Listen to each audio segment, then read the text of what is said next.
हर हर महादेव, हर हर महादेव, हर हर महादेव। ओम नमः शिवाय। हर हर महादेव। नमस्कार मेरे प्यारे शिव भक्तों, हमारे चैनल धर्म कथा संसार के इस पवित्र प्रांगण में मैं आपकी कथा वाचिका आप सभी भक्तों का हृदय से बहुत बहुत स्वागत करती हूँ। आज हम एक अत्यंत पावन और कल्याणकारी यात्रा पर निकलने वाले हैं। यह यात्रा है श्री शिव पुराण की। भक्तों, आइए सबसे पहले हम महर्षि व्यास जी के उन परम पावन वचनों का स्मरण करें जिनसे इस वायव्य संहिता के पहले खंड का आरंभ होता है। व्यास जी बड़ी ही श्रद्धा और प्रेम के साथ भगवान शिव की स्तुति करते हुए कहते हैं कि जो इस सारे जगत की सृष्टि, पालन और संहार के मूल कारण हैं और जो प्रकृति तथा पुरुष के भी ईश्वर हैं, उन भगवान शिव को मेरा नमस्कार है। वे भगवान शिव अकेले नहीं हैं, बल्कि अपने प्रथम गणों, अपने दोनों पुत्रों श्री गणेश और कार्तिकेय तथा माता उमा के साथ विराजमान हैं। उन्हें हम बारंबार प्रणाम करते हैं। व्यास जी कहते हैं कि उन महादेव की शक्ति की कहीं कोई तुलना नहीं की जा सकती। उनका महान ऐश्वर्य हर जगत कण कण में व्यापक है। सबका स्वामी होना और सर्वव्यापी होना भी जिनका सहज स्वभाव कहा गया है, उन विश्व की रचना करने वाले सनातन, कभी न जन्म लेने वाले अविनाशी और महान देव परमात्मा शिव की मैं शरण लेता हूँ। भक्तों, अब अपने मन की आंखों से उस परम पवित्र तीर्थ प्रयाग का दर्शन कीजिए। वह प्रयागराज जो साक्षात धर्म का क्षेत्र है, एक बहुत बड़ा तीर्थ है जहाँ मोक्षदायिनी गंगा और सूर्यपुत्री यमुना का अद्भुत संगम हुआ है। यह पावन स्थान सीधे ब्रह्मलोक की ओर जाने का मार्ग है। इसी पवित्र भूमि पर जिनका मन बिल्कुल शुद्ध है और जो हमेशा सत्य के मार्ग पर चलते हैं, ऐसे महान और तेजस्वी मुनियों में एक बहुत बड़े यज्ञ का आयोजन किया। जब वह महान यज्ञ चल रहा था, तब वहाँ बिना किसी कलेश के श्रेष्ठ कर्म करने वाले उन महात्माओं के यज्ञ का शुभ समाचार सुनकर एक बहुत ही ज्ञानी और निपुण कथावाचक वहाँ पधारे। वे कोई और नहीं बल्कि तीनों कालों, भूत, भविष्य और वर्तमान को जानने वाले उत्तम नीतियों के ज्ञाता और पुराणों के ज्ञान में सबसे श्रेष्ठ विद्वान सूत जी महाराज थे। प्यारे भक्तों, सूत जी को अपनी ओर आते देखकर मुनियों का मन खुशी से खिल उठा। उन्होंने बड़े ही प्रेम और मीठे वचनों से उनका स्वागत किया और उन्हें बड़े सांत्वना देते हुए उनकी यथा योग्य पूजा की। मुनियों के उस सत्कार और पूजा को प्रेम से ग्रहण करके सूत जी ने मुनियों की ही प्रेरणा से अपने लिए बताए गए एक सुंदर आसन को स्वीकार किया। उस समय वहाँ बैठे सभी महर्षियों ने बड़े ही मीठे और अनुकूल वचनों से उनका सत्कार किया और उनका ध्यान अपनी ओर पूरी तरह आकर्षित करते हुए बहुत ही सुंदर बातें कहीं। ऋषियों ने हाथ जोड़कर कहा कि हे शिव भक्तों में सबसे श्रेष्ठ, महान बुद्धि वाले और महाभाग्यवान रोमहर्षण जी, आप तो सब कुछ जानने वाले सर्वज्ञ हैं। यह हमारा बहुत बड़ा सौभाग्य है कि आप आज यहाँ हमारे बीच पधारे हैं।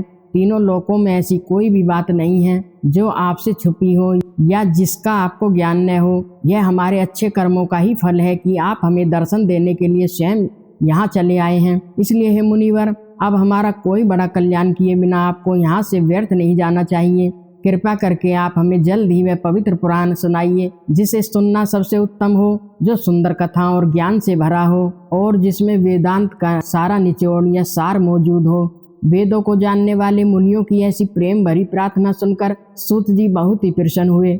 उन्होंने बड़े ही मीठे न्याय से भरे और शुभ वचनों में उन्हें उत्तर दिया। सूत जी ने कहा कि हे महर्षियों, आपने मेरा इतना आदर सत्कार किया है और मुझ पर इतनी कृपा की है। ऐसी स्थिति में आप लोगों से प्रेरित होकर मैं आपका सबके सामने महर्षियों द्वारा सम्मानित उस महान पुराण का भली भांति प्रवचन क्यों नहीं करूँगा? मैं अवश्य करूँगा। सूत जी ने अपनी आंखें बंद की और ध्यान लगाते हुए कहा कि अब मैं साक्षात महादेव जी, देवी पार्वती, कुमार कार्तिकेय, गणेश जी, नंदी जी और सत्यवती के पुत्र साक्षात भगवान व्यास को प्रणाम करके उस परम पवित्र वेदों के समान पुराण की कथा कहूँगा। यह पुराण शिव जी के तत्व और ज्ञान का एक विशाल सागर है जो इस जीवन में सुख भोग और अंत में मोक्ष रूपी फल देने वाला साक्षात साधन है। कथा शुरू करने से पहले सूत जी ने विद्या के सभी स्थानों, पुराणों की संख्या और वे कैसे उत्पन्न हुए, इसका बड़ा ही सुंदर विवरण दिया है। उन्होंने मुनियों से कहा कि आप लोग ध्यान से सुने।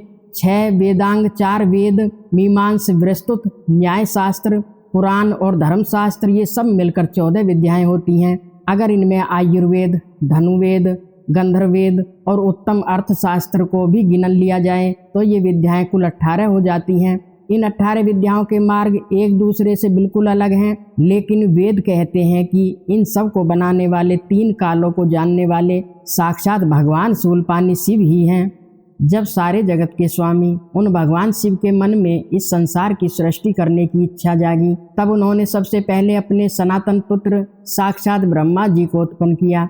फिर परमेश्वर शिव ने अपने उन पहले पुत्र, जो विश्व के मूल हैं, उन ब्रह्मा जी को जगत की सृष्टि का ज्ञान प्राप्त करने के लिए सबसे पहले ये सारी विद्याएं प्रदान की। इसके बाद भगवान शिव ने जगत का पालन पोषण करने के लिए भगवान श्री हरि विष्णु जी को नियुक्त किया और उन्हें जगत की रक्षा करने की शक्ति दी। वे ही भगवान विष्णु ब्रह्मा जी के भी पालक हैं। ब्रह्मा जी जब विद्या प्राप्त करके प्रजा की सृष्टि को बढ़ाने के काम में लगे, तो उन्होंने संपूर्ण शास्त्रों में सबसे पहले पुराण का ही स्मरण किया और उन्हीं को वे प्रकाश मिलाए। पुराणों के प्रकट होने के बाद ही ब्रह्मा जी के 4 मुखों से 4 वेदों का प्रादुर्भाव हुआ और फिर उन्हीं के मुख से संपूर्ण शास्त्रों की प्रवृत्ति हुई। समय बीतता गया, जब द्वापर युग आया, तब भगवान श्री हरि ही माता सत्यवती के गर्भ से उसी तरह प्रकट हुए जैसे लकड़ी को रगड़ने से आग प्रकट होती है। उस समय उनका नाम श्री कृष्ण देवपायन हुआ। हे मुनिवर, उन्हीं श्री कृष्ण देवपायन ने वेदों को संक्षिप्त करके उन्हें 4 भागों में बांट दिया। इस प्रकार 4 भागों में वेदों का विस्तार करने के कारण ही वे इस लोक में वेद व्यास के नाम से विख्यात हो गए।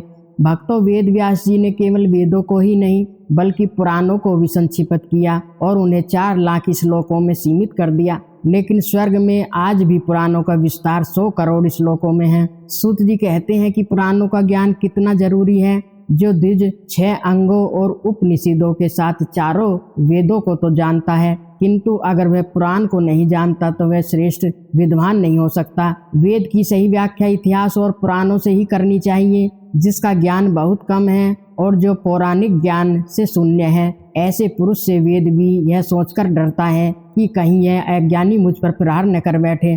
भक्तों, पुराण के 5 मुख्य लक्षण बताए गए हैं: सर्ग, प्रतिसर्ग, वंश, मनवंतर और वंशानुचित। आकार में छोटे और बड़े के भेद से कुल 18 पुराण बताए गए हैं। आइए उन परम पवित्र 18 पुराणों का क्रम हम बड़े भाव से सुने। ब्रह्म पुराण, पद्म पुराण, विष्णु पुराण, शिव पुराण, भागवत पुराण, भविष्य पुराण, नारद पुराण, मार्कंडेय पुराण, अग्नि पुराण, वैष्णव पुराण, लिंग पुराण, वाराह पुराण, स्कंद पुराण, वामन पुराण, कुर्म पुराण, मत्स्य पुराण, गरुड़ पुराण, ब्रह्मांड पुराण। भक्तों, यह पुराणों का पवित्र क्रम है। इन सब में हमारा यह शिव पुराण चौथा है, जो सीधे भगवान शिव से संबंध रखता है और मनुष्य के सब मनोरथों को सिद्ध करने वाला है। इस महान ग्रंथ की श्लोक संख्या मूल रूप से 1 लाख है और यह 12 संहिताओं में विभक्त है। इसका निर्माण साक्षात भगवान शिव ने ही किया है तथा इसमें धर्म प्रतिष्ठ है। बाद में महर्षि वेद व्यास जी ने इसे 1 लाख श्लोकों वाले शिव पुराण को संक्षिप्त करके 24,000 श्लोकों का कर दिया है।